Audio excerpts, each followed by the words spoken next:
semuanya. 30 orang mahasiswa ekotek sipil, berapa probabilitas mereka mendapatkan nilai A? Ya, itu bisa kita bagi secara seragam. Bisa secara seragam. Ada 40 orang, maka probabilitasnya adalah semuanya adalah di 40 karena dia seragam, sama semua, ya, sama semua.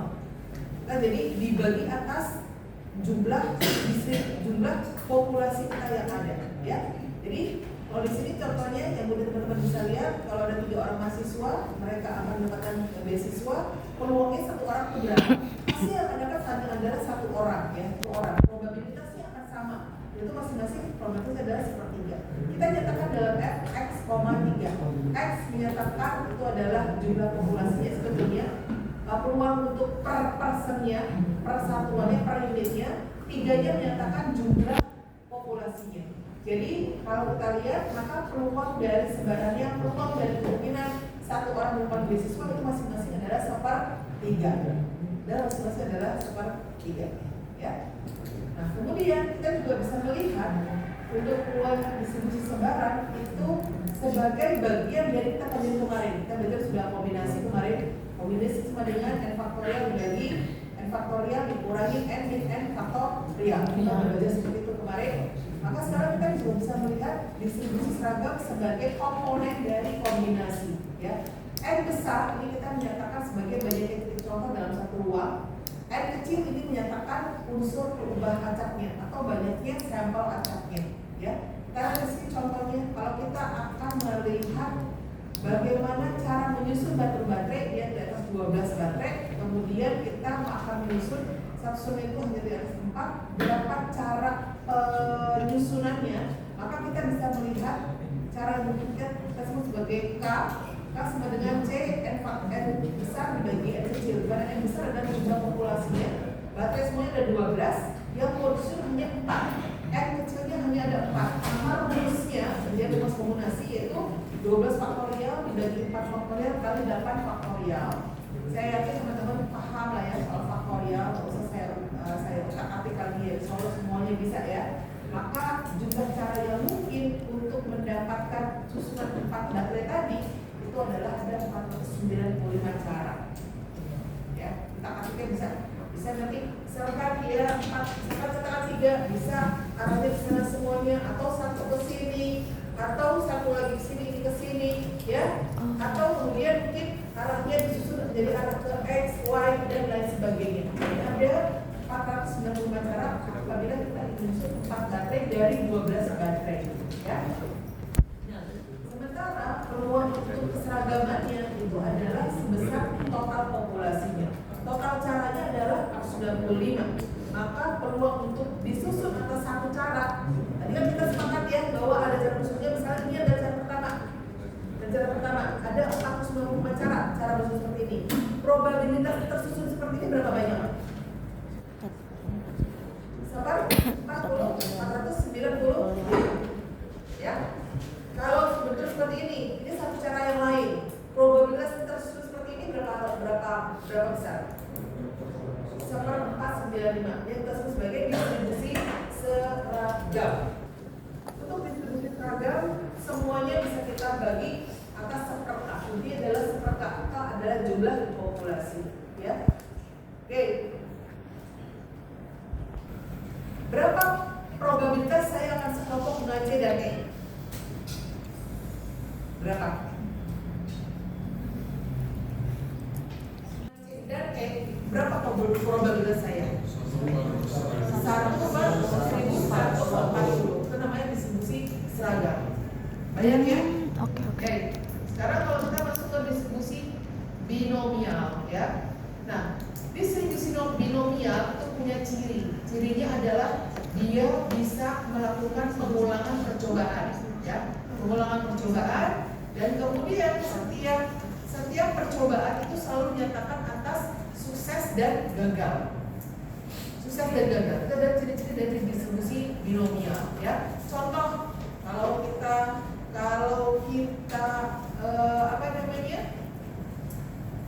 ujian UTS kita hanya bisa mendapatkan nilai berhasil atau gagal ya, atau sukses atau fail dan lain sebagainya.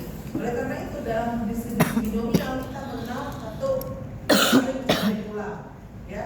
Kedua, kita mengenal percobaan gagal dan percobaan sukses. Biasanya kita lebih arah ke sukses ya, masalah suksesnya. Kemudian gagal kita hitung sebagai probabilitas 100% dikurangi dengan gagalnya, suksesnya. Gagal sama dengan 1 dikurangi dengan sukses. Kita hitung sebagai itu ya. Ya, kita nyatakan ya, peluang berhasil kita sebut dengan P ya. Peluang gagal kita sebut sebagai Q, di mana peluang Q-nya sama dengan 1 dikurang P. Biasanya kita nyatakan dalam persentase ya, jadi 1 dengan 100 ya. Oke. Nah, ini adalah peluang untuk binomial ya. Binomial dinyatakan sebagai binomial, beda binomial ya. Binomial dari X kali N kali P. Di mana tadi N di sini ini adalah banyaknya ulangan, berapa kali dia ulang. X-nya berapa banyaknya output sukses ya, harapannya. Dan P-nya adalah peluang suksesnya, Q-nya adalah peluang gagalnya. Ya. Ciri-ciri binomial. Contoh di sini, kalau kita mau melakukan pelemparan dadu mata 1. Dadu mata 1 itu, dadu itu berapa kali? 6. Mata 1 itu hanya ada dari 6 kan dari 1/6. Dia pelemparan dadunya diulang 5 kali. Berarti 5 kali itu apanya? N-nya adalah 5 kali. N-nya 5 kali. Terus dia pengennya suksesnya selama dari 5 pelemparan dia pengen 3 kali itu keluarnya angka 1. Berarti 3 ini adalah N-nya. Kok N sih? Peluang suksesnya berapa? 1. Dan dua ada mata 6 lupa. Peluang keluar 1, peluang keluar 2, 3, 4, 5, 6 kan disebut seragam. 1/6. Berarti P-nya adalah 1/6. Ya.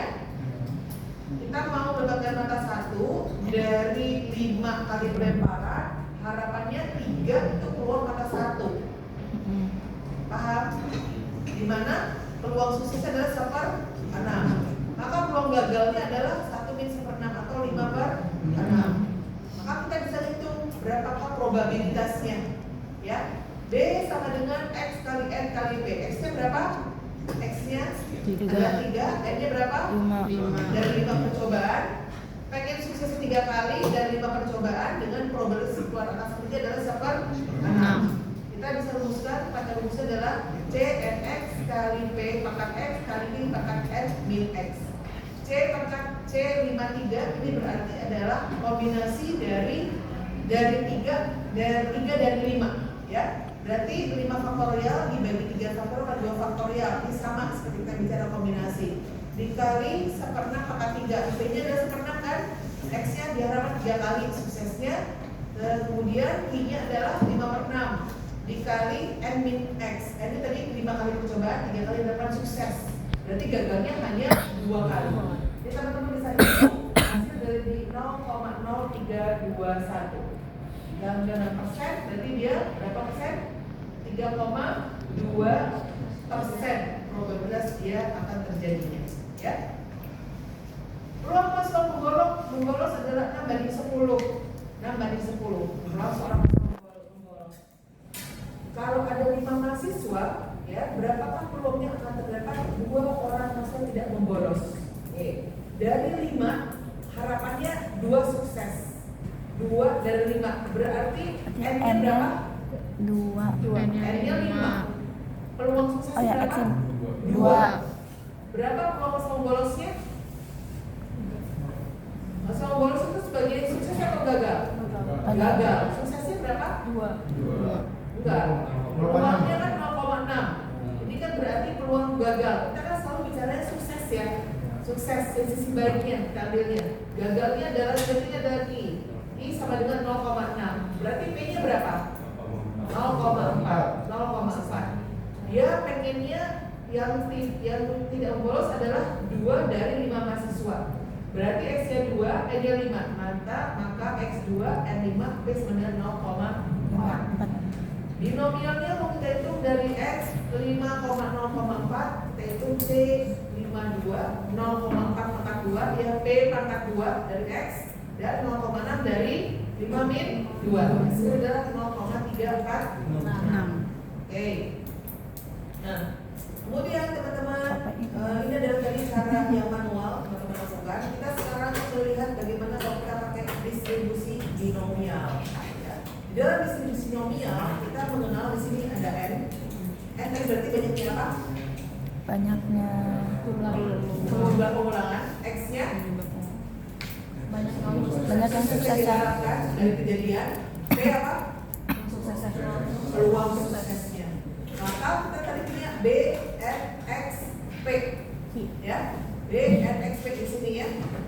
B X N P. Kita bisa hitung sekarang. Kalau kita sekarang punyanya X-nya adalah berarti 2 dari 5 kejadian dengan peluangnya 0,4. Kita lihat sekarang. D-nya berapa?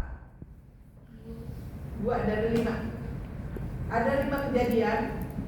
Harapannya lulusnya suksesnya ada dari 2 kejadian sukses. Dan peluangnya berapa? 0,4. 0,4 sini. Kita tarik di sini, maka 0,3456. 0,3456 digunakan jadi 0,346. Ya, langsung bisa kita gunakan. Kalau tadi di sini kita lihat berapa ini? Dari 3, 5, 6. 6 berapa sih? Kayak ngomong keren banget. 0,16.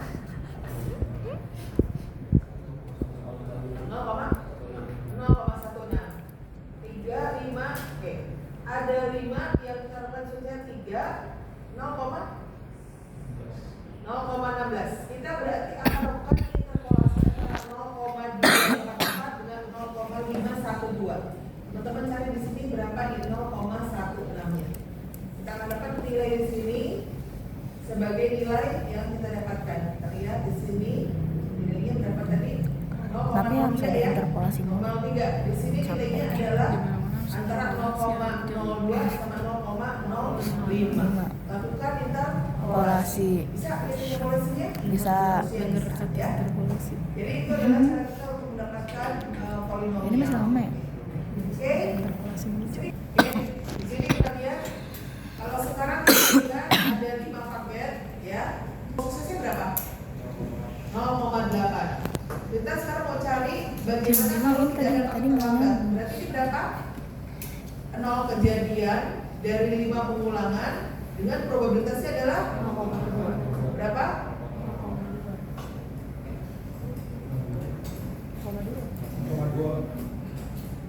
0,2. Tidak ada paket yang terlambat. 0,2. Ya. Maka teman-teman tinggal lihat di sini 0, 5, 0,2 di sini. Oke. Kemudian kalau misalnya pertanyaannya adalah lebih dari 2 paket, X lebih besar dari 2, berarti teman-teman maunya berapa? 3, 5, 0,2 ditambah berapa? 4, 5, 0,2 ditambah berapa? 5, 0,2. Harus dijumlahkan, ya. 3, 5, 0,2, 4, 5, 0,2, 5, 0,2. Ini dijumlahkan dapat sekian hasilnya ya. Atau cara lain adalah dengan 1 dikurangi B dengan X-nya lebih kecil atau sama dengan 2. Berarti dari mulai berapa? 0,5, 0,2, 1,5, 0,2, 2,5, 0,2. Hasilnya harus sama. Sama aja kan? Kalau saya tarik dari sini, di sini adalah 0, 1, 2, 3, 4, 5. Yang pertama adalah X besar dari 2, berarti kan ke sini ya. A, 1, 2, 3, itu ini kan. Kalau kemudian saya mau pakai dari ujung sini, berarti adalah 1 dikurangi 1, 2, 3 sini. Ini kan 1, 2, 3 sini sama dengan ini ya. Total semuanya berapa? 100%. Gitu. Kalau X lebih kecil sama dengan 3, berarti 0, 1, 2, 3. Lebih kecil sama dengan lo ya. Kalau 0 lebih kecil dari 3 aja 0, 1, 2. Ya. Atau bisa dengan seperti ini. 1 min B X bisa dari 4 dari 3. X bisa dari 3 itu hanya ada 4 dan 5. Lebih mudah mana menjadinya? Kalau tadi pakai di sini kita pakai 1, 2, 3, 4. 4 kali kita tabel. Tapi kalau kita bicara seperti ini kita hanya lihat 4 dan 5. 2 kali tabelnya. 2 sampai 4 berarti 2, 3, 4. 5 nggak usah masuk. Ya. Bisa diikuti? Bisa. Ya. Kemudian kita juga lihat di sini bagaimana kita bisa melihat tentang rata-rata dan ragam. Ragam itu berarti adalah serangan baku ya, jadi kita akan baca teman-teman ya. Rata-rata kita sebut sebagai mu ya, untuk populasi. Kalau dia bukan populasi kita sebutnya sebagai min ya. Mu sama dengan n kali p, di mana n adalah ukuran populasinya dan p adalah ukuran keberhasilannya. Dan ragam tau kuadrat itu sama dengan n kali p kali q, di mana n ukuran populasi, p-nya adalah berhasil, q-nya adalah gagalnya. Ya. Jadi kalau kita punya sekarang sebaran binomialnya 5, 0,2, ini berarti artinya apa teman-teman? Dari 5 kali pelemparan, 5 kali sukses, mobil suksesnya adalah 0,20. X-nya berarti 5, N-nya sama dengan 5, P-nya 0,2, berarti Q-nya sama dengan 1 dikurang 0,2, yaitu 0,8. Maka untuk rata-ratanya adalah jumlah X dikalikan dengan P, yaitu 1, dan jumlah sumbangan bakunya adalah X kali P kali Q, sama dengan sekian. Dimana tau-nya dalam bentuk kuadrat, maka sumbangan bakunya adalah akar dari sekian dan hasilnya adalah sekian. Ya. Oke, silakan coba dikerjakan ya. Allahu Akbar, tiba-tiba dia kerja.